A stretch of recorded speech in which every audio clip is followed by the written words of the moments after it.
প্রেমানন্দে আত্মহারা নরোত্তম ছুটে গিয়ে দীঘল হয়ে প্রভুর চরণে নিপতিত হলেন।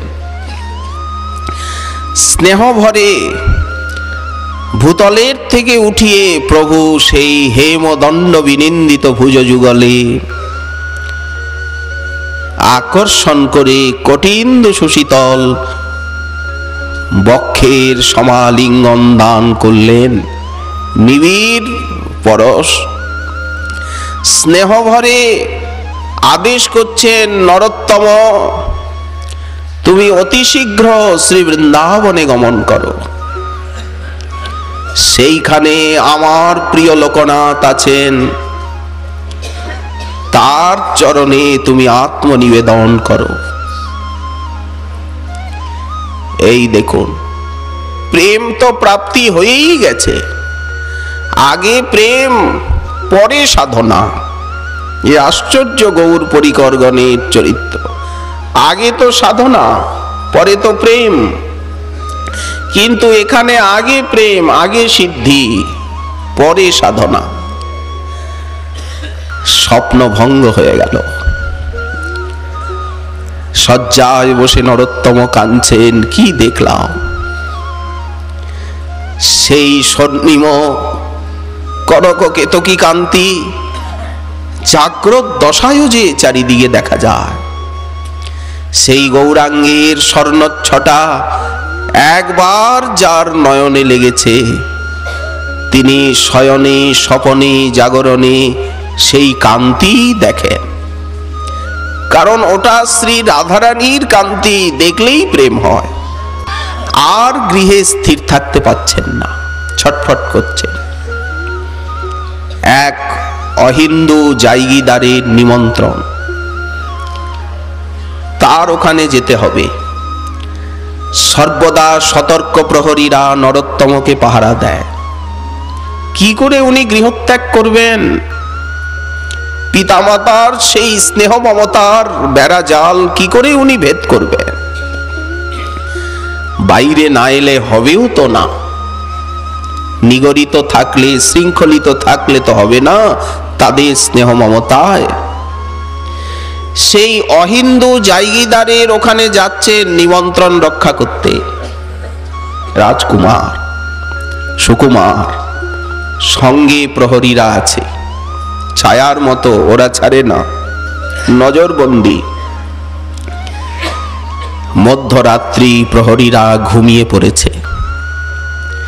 নরোত্তম ভাবলেন, এই তো গৃহত্যাগের শুভক্ষণ, এই মাহেন্দ্রক্ষণেই গৃহত্যাগ করব। উনি প্রহরীদেরকে ফাঁকি দিয়ে পালালেন। গৌর প্রেমের পাগল ছুটলেন দিশাহারা, দিক বিদিক জ্ঞানহারা। এইভাবেই ছুটেছেন রূপ সনাতন ব্রজের পথে। এইভাবেই ছুটে এসেছেন লীলাসুখ বিল্লমঙ্গল। এইভাবে ছুটে এসেছেন কবি জয়দেব, চণ্ডীদাস, বিদ্যাপতি। এইভাবে ব্রজের পথে পাগল হয়ে পাড়ি দিয়েছেন মাধবেন্দ্রপুরী। কে না জানেন এসেছেন সুবুদ্ধি রায়, এসেছেন স্বয়ং প্রেম পুরুষোত্তম শ্রীমন মহাপ্রভু। বনপথে বৃন্দাবনের স্মৃতিতে আত্মহারা হয়ে এইভাবে এসেছেন শ্রীরূপ সনাতন অনুপম। এইভাবে এসেছেন সমস্ত গৌর পরিকরগণ। এইভাবেই ব্রজে আসতে হয়, তা না হলে আশাটি ঠিক হয় না। রাজকুমার রাত্রিবেলা পালালেন।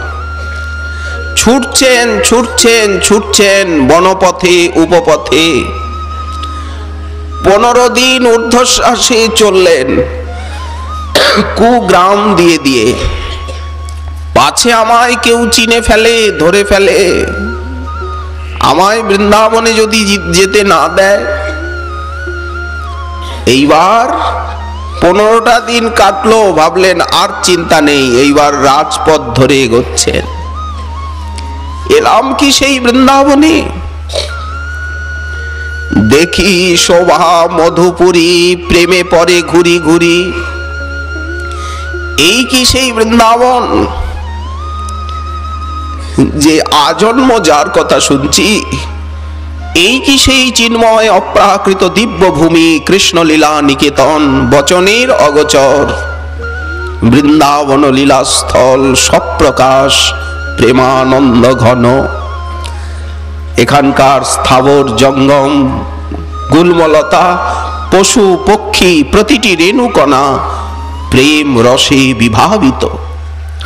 প্রেমের মহা সিন্ধু স্বরূপ এই দিব্য বৃন্দাবন ধাম।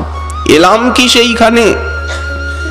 এই রূপে বিশ্রান্তি আইলা, যমুনায় কইলা স্নান। এই কি সেই বিশ্রাম ঘাট, কংস নিষূদনের বিশ্রাম ভূমি?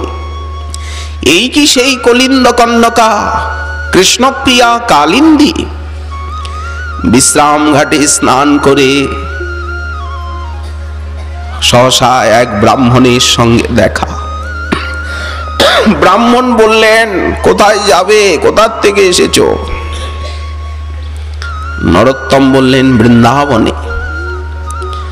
বৃন্দাবনের অবস্থা সেই বিপ্রবর শোনালেন, যে রূপ সনাতন অন্তর্হিত হয়ে গেছে। এখন বৃন্দাবনটা শূন্য প্রায় হতে চলল, রূপ সনাতন প্রকটিত নেই, অন্তর্হিত হয়ে গেছে। শুনেই নরোত্তম কাঁদছিলেন। ভূতলে পতিত হয়ে সেই বিশ্রান্তি তীর্থে সহসা স্বপ্নে রূপ সনাতন দেখা দিলেন। আমরা কোথায় গেছি? এই তো আমরা। নরোত্তম, এই তো আমরা। যাও, বৃন্দাবনে গমন করো। এইদিকে শ্রী রূপ গোস্বামী পাদ, তিনি শ্রীজীব গোস্বামী চরণকেও স্বপ্নে আদেশ দিলেন। মহাপ্রভু লোকনাথকেও আদেশ করলেন যে এক রাজকুমার আসছে, সে তোমার শিষ্য হবে, তুমি তাকে কৃপা করো, তার দ্বারে আমার বহু কাজ। বৃন্দাবনে এসেছেন অপূর্ব সেই বনশ্রী বৃন্দাবনাধীশ শ্রী গোবিন্দ দেবের শ্রীমন্দির তুঙ্গ শিখর। গোবিন্দ দেবের দর্শনের নিমিত্ত প্রবেশ করেছেন। গোবিন্দ দেবের রূপমাধুরী সন্দর্শনে নরোত্তম আত্মহারা, নয়নে বিপুল অশ্রুধারা, দেহ পুলকিত। এই সময় শ্রীনিবাস আচার্যকে সঙ্গে নিয়ে শ্রীলজীব গোস্বামী পাদ দর্শনে এসেছেন। এই প্রিয় শিষ্যকে প্রথম দেখলেন, দীঘল হয়ে চরণে পড়লেন। জীব গোস্বামী পাদ নিয়ে এলেন কৃপা করে প্রভু লোকনাথের কুটিরে। নির্জনে অবস্থান করেন পরম বৈরাগী প্রভু লোকনাথ। সতত রাধা বিনোদের মুখারবৃন্দে দৃষ্টি নষ্ট করে গৌরাঙ্গ বিরহে জড় জড় হয়ে নিশিদিন হাগৌরাঙ্গ রব বিরহে ব্যাকুল, যেন বিপ্রলম্ভেরই মূর্তি, বিরহ রস যেন মূর্তি পা।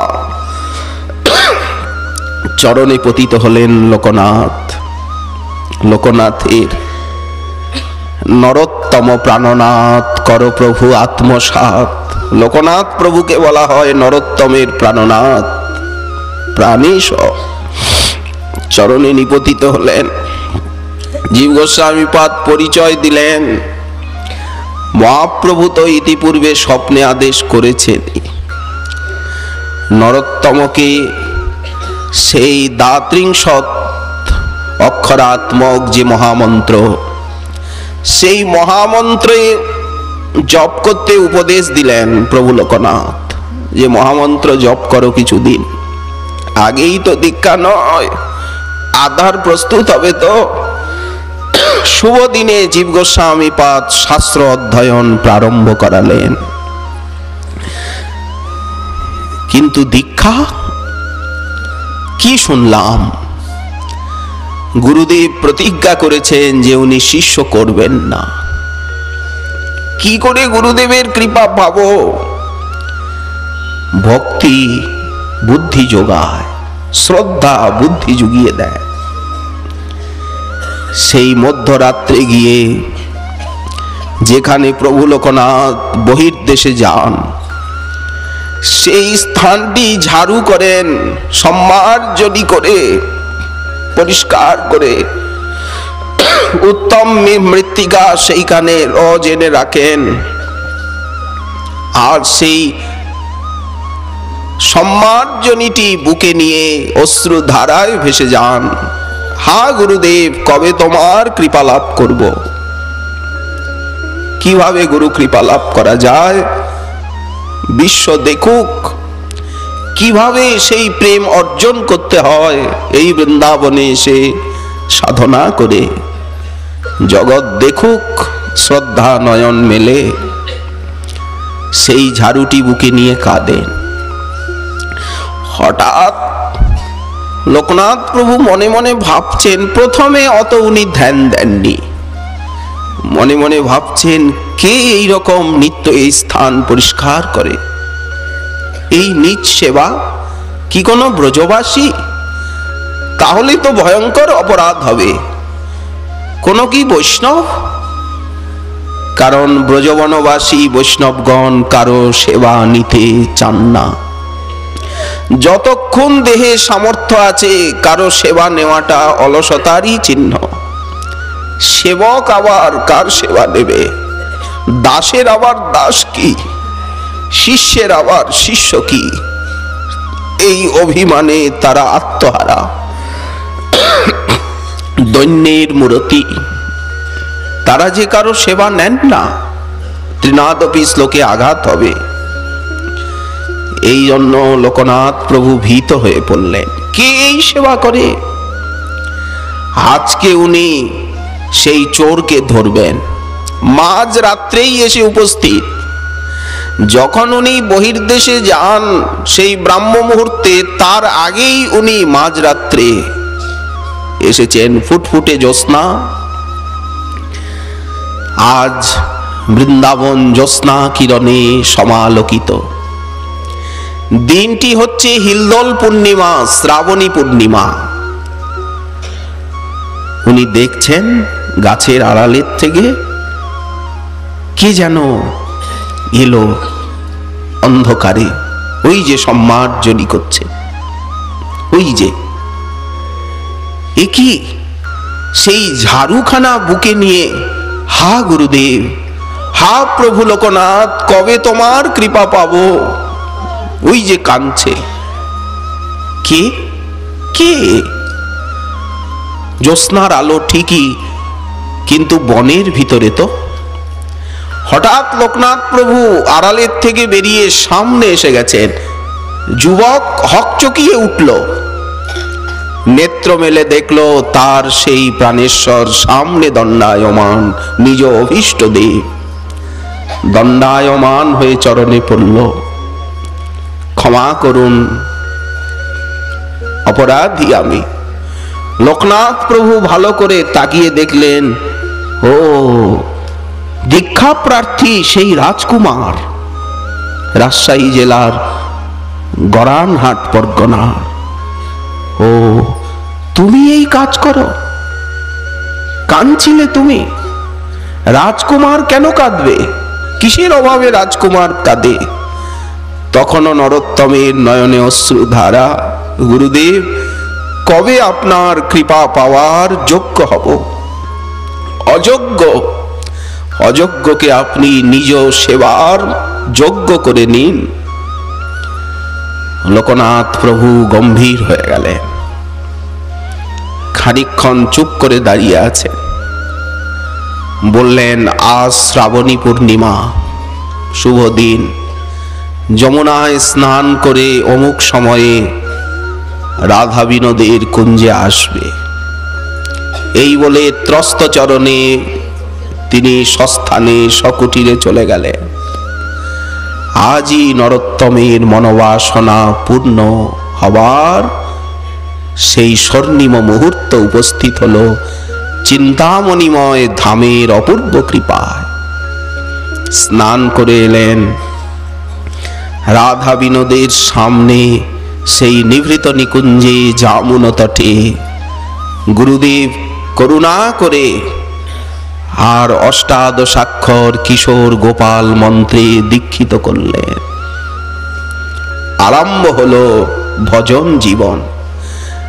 কারণ আদৌ গুরুপদাশ্রয়াৎ কৃষ্ণ দীক্ষাদি শিক্ষণম তত বিশ্রম্ভেন গুরু সেবা। গুরুপদাশ্রয় না করলে তো ভক্তি মন্দিরে প্রবেশ হয় না। দীক্ষা গ্রহণের পরের থেকেই ওই মহৎ কৃপায় নবজীবনের প্রারম্ভ ঘটে।